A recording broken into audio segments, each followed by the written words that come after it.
সাংবাদিকবৃন্দ এবং বাংলাদেশ জাতীয়তাবাদী ছাত্রদল মোহনগঞ্জ উপজেলা শাখার নবগঠিত কমিটির সম্মানিত সদস্যবৃন্দ এবং সকল সহযোদ্ধা ভাইয়েরা, গ্রহণ করুন মোহনগঞ্জ উপজেলা ছাত্রদলের পক্ষ থেকে আন্তরিক শুভেচ্ছা অভিনন্দন।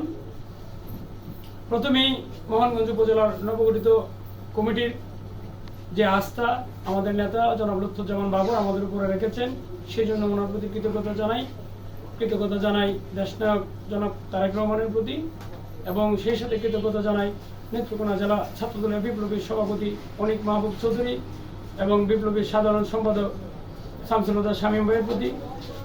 আজকের এই নবগঠিত কমিটির ৮ সদস্য বিশিষ্ট একটি আংশিক পূর্ণাঙ্গ কমিটি প্রকাশ করা হয়েছে। ইতিমধ্যেই এই কমিটির সকল সদস্য এখানে উপস্থিত আছেন, সকলকেই আমি একে একে করে পরিচয় করে দিচ্ছি। প্রথমেই পরিচয় করে দিচ্ছি মোহনগঞ্জ উপজেলা ছাত্রদলের নবগঠিত কমিটির সম্মানিত সভাপতি আমি নিজেই জামিউল ইসলাম রাকিব। আরও উপস্থিত আছেন নবগঠিত কমিটির সিনিয়র সহসভাপতি স্নেহের ছোট ভাই আন্দোলন সংগ্রামের পরীক্ষিত সৈনিক নোমান আহমেদ।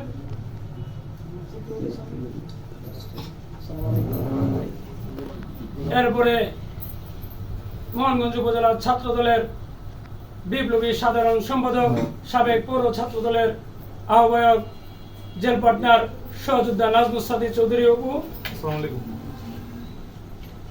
উপস্থিত আছেন মোহনগঞ্জ উপজেলা ছাত্রদলের নবগঠিত কমিটির সিনিয়র যুগ্ম সাধারণ সম্পাদক আন্দোলন সংগ্রামের পরীক্ষিত সৈনিক স্নেহের ছোট ভাই মানব গোস্বামী।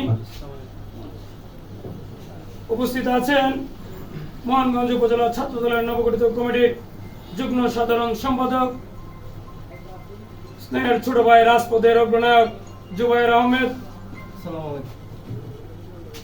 আজকের এই মত বিনিময় সভায় উপস্থিত আছেন মোহনগঞ্জ পৌর ছাত্রদলের বিপ্লবী সাবেক সদস্য সচিব উপজেলা ছাত্রদলের অগ্রনায়ক স্নেহের ছোট ভাই সাংগঠনিক সম্পাদক কিরণকা।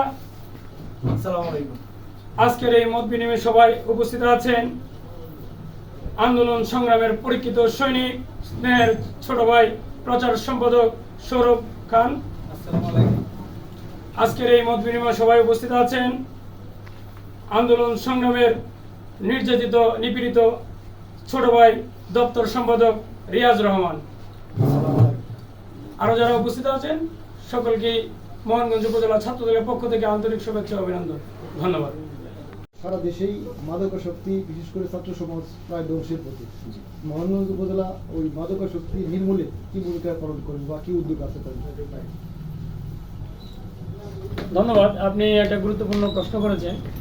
ইতিমধ্যেই আমাদের এই মোহনগঞ্জের প্রত্যেকটি স্কুলে এবং বিভিন্ন শিক্ষাঙ্গন প্রতিষ্ঠানে যেমন পাঠাগার আছে, পাঠাগারে আমাদের ছাত্রদের পক্ষ থেকে বিভিন্ন জ্ঞানমূলক বই দেওয়া হয়েছে এবং বিভিন্ন স্কুল কলেজে শিক্ষা সামগ্রী পাশাপাশি খেলাধুলার সরঞ্জাম দেওয়া হয়েছে যাতে মানুষ মাদক থেকে দূরে থাকে। পাশাপাশি জনসচেতনতামূলক কর্মকাণ্ড চালানো হচ্ছে। বিভিন্ন এলাকায় আমাদের ছাত্রদলের টিম কাজ করছে। সাধারণ তরুণদের মাদক থেকে দূরে থাকার জন্য বিভিন্ন পরামর্শ দেওয়া হচ্ছে এবং খেলাধুলায় তাদেরকে আগ্রহী করা হচ্ছে।